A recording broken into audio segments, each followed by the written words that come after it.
Halo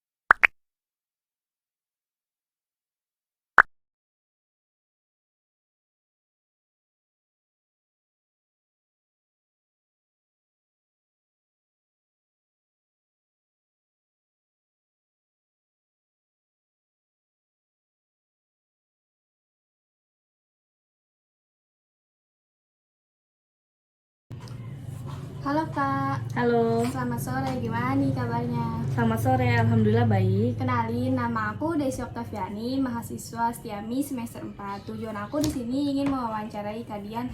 Gimana sih rasanya jadi perawat? Gimana sih kerja di rumah sakit salah satu di Jakarta? Oh iya boleh, silakan. Oke, pertanyaan pertama ya Kak. Iya, Mungkin boleh perkenalkan diri kakak dulu, terdiri dari tinggalnya di mana, lulusan kampus mana, dan lulusan tahun berapa? ya nama saya Dian Handayani. Saya lulusan dari kampus Politeknik Kesehatan Jakarta 3. Saya tinggal di Duren Sawit, Jakarta Timur. Gitu aja. Sapaan akrabnya biasanya siapa Kak? Sapaannya Dian. Oke Kak, kalau gitu aku panggil Kak Dian aja ya. Iya. Sebelumnya kalau boleh tahu Kak Dian ini bekerja di rumah sakit mana ya? Saya bekerja di Rumah Sakit Hermina Jatinegara sejak tahun 2018, kurang lebih udah 4 tahun. Oh gitu-gitu. Bagaimana perasaan Kak Dian menjadi perawat?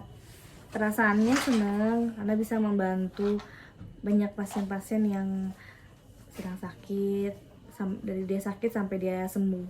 Oh, apa yang membuat Kak Dian tuh senang tuh bekerja di rumah sakit Hermina? Karena di sana pasiennya banyak, jadi kita bisa banyak ilmu yang kita dapat di sana, banyak ilmu bisa dipelajarin. Terus kali ya, itu aja deh. Oke. Apa alasan Kak Dian memilih menjadi perawat? Alasannya karena saya memang suka di bidang pelayanan, bisa membantu pasien yang sedang sakit, dan ilmunya bisa diterapin juga di keluarga yang misalnya sedang sakit. Kita bisa kasih tahu informasi-informasi kesehatan ke keluarga. Bagaimana tanggapan Kak Dian jika menyaksikan tindakan tidak etis dari anggota tim keperawatan? Misalnya ya, ada teman saya misalnya yang nggak sesuai sama SPO yang sudah ditetapkan rumah sakit, kita sebagai teman pertama menegur dahulu. Kalau misalkan teman kita ini tidak juga menghiraukan teguran kita, biasanya nanti kepala ruangannya yang langsung menegur gitu.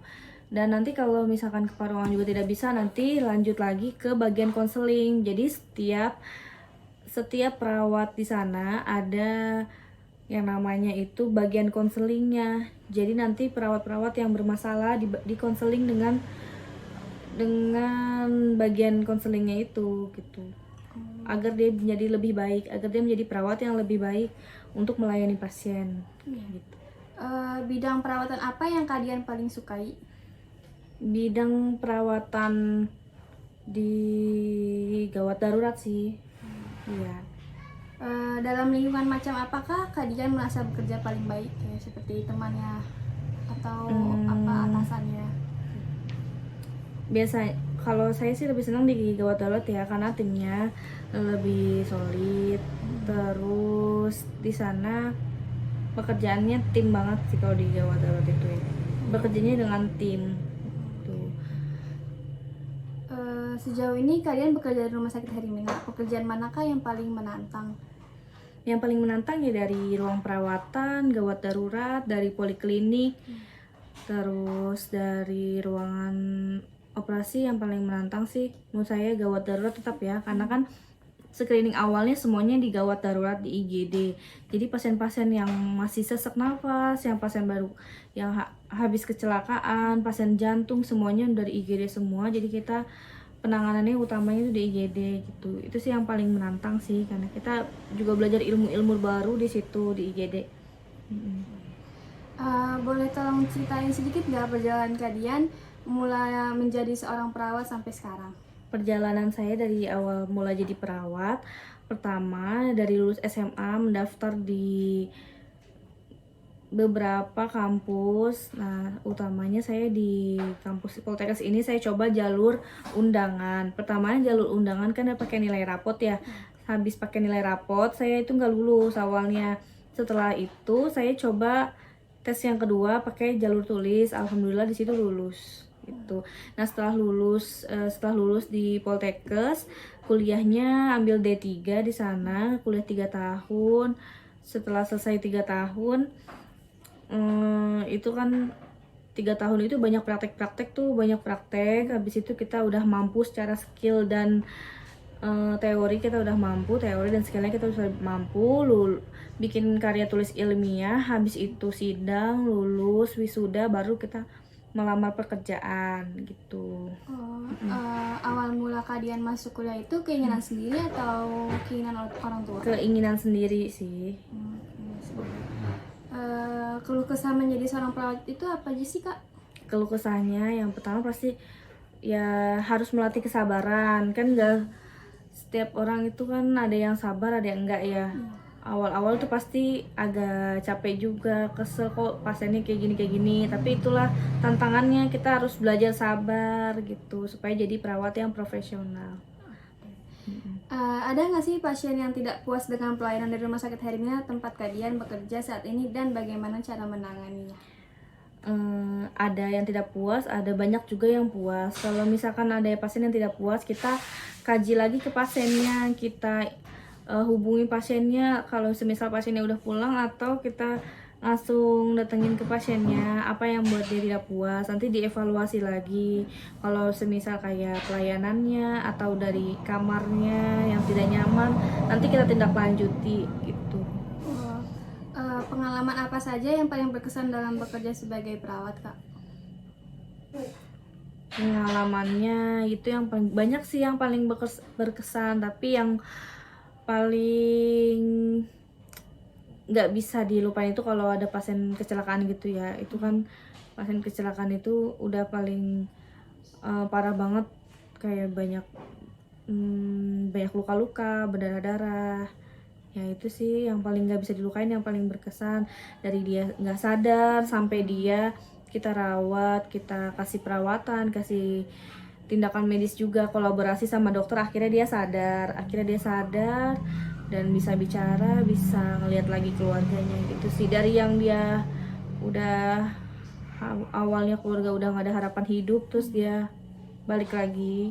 Nah itu sih yang paling berkesan. Keajaiban. Iya.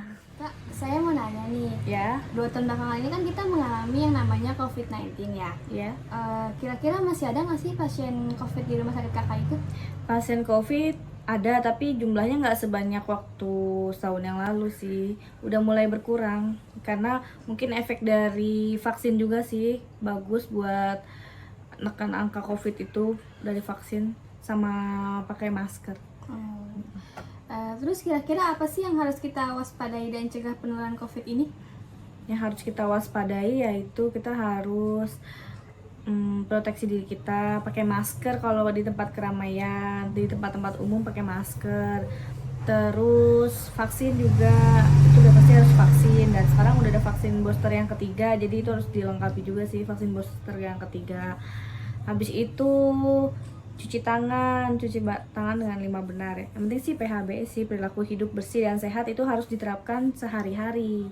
Cuci tangan, pakai masker, terus jaga jarak gitu. Pertanyaan terakhir nih ya kak, pola hidup seperti apa sih yang bisa kita terapkan supaya kita selalu sehat? Pola hidup seperti ya olahraga minimal 30 menit sehari lah.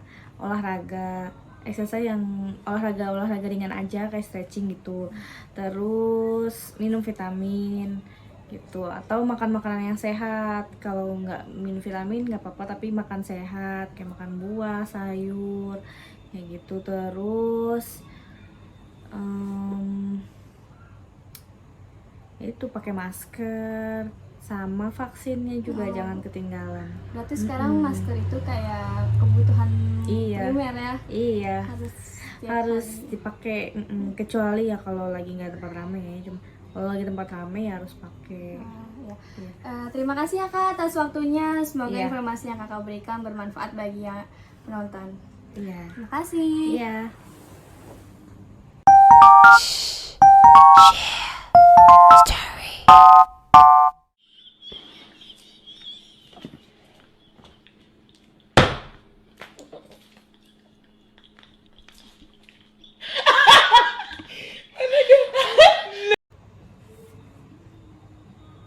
Udah.